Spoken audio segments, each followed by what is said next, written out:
Okay, I'm going to be looking in this video at question 2 from the C1 WJEC Summer 2014 exam paper, which is the third question from the paper. So if I approach question A first, so I'm going to start by multiplying top and bottom of this fraction by the conjugate, which is the denominator but with a different sign in the middle, so 5 root 3 plus 7 over 5 root 3 plus 7. And I put brackets around everything to remind myself that I'm actually expanding brackets here. So if I do this expansion, I start with 3 root 3 times 5 root 3. Well, 3 times 5 is 15. Root 3 times root 3 is 3. So that's 15 times 3. 3 root 3 times 7 is 21 root 3. And then I start by multiplying by the 1. 1 times 5 root 3 is 5 root 3. And 1 times 7 is 7. On the denominator, 5 root 3 times 5 root 3, well 5 times 5 is 25, root 3 times root 3 is 3, 5 root 3 times 7 is 35 root 3, minus 7 times 5 root 3 is minus 35 root 3, and minus 7 times 7 is minus 49. Here, if I tidy this up, I have 15 times 3 is 45, plus 7 is 52. And then I deal with my third term, so I got 21 root 3 plus 5 root 3 is 26 root 3 all over. Okay, the 35 root 3 and minus 35 root 3 will cancel. So I have 25 times 3, which is 75, take away 49, which is 26. Now 26 is a factor of the bottom, it's also a factor of both of the terms on the top, so this can be simplified to 2 plus square root of 3. If I look at question B, it's one of the 3 term questions, so I'm going to look at each term individually.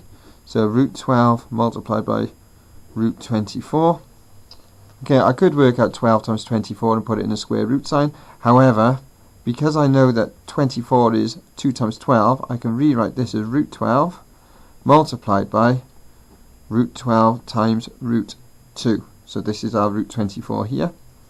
And then we have root 12 times root 12 is 12. So that's 12 root 2. That saves me doing this horrible longer multiplication.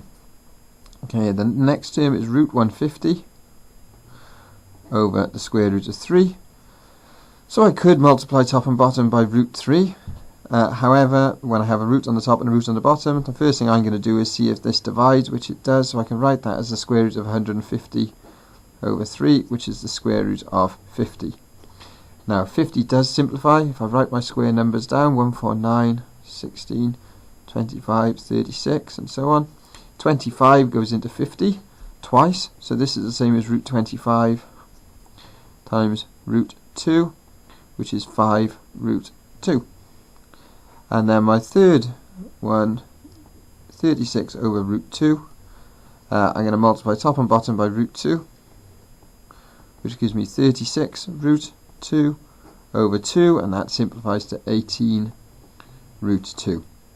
So if I come to the question, which was root 12 multiplied by root 24 plus root 150 over root 3 minus 36 over square root of 2, I can now say that root 12 times root 24 was 12 root 2 from up here, plus root 150 over 3 is 5 root 2, minus 36 over root 2 is 18 root 2. So if I bring these together, 12 plus 5 is 17, take away 18 is minus root 2. And that's the question finished.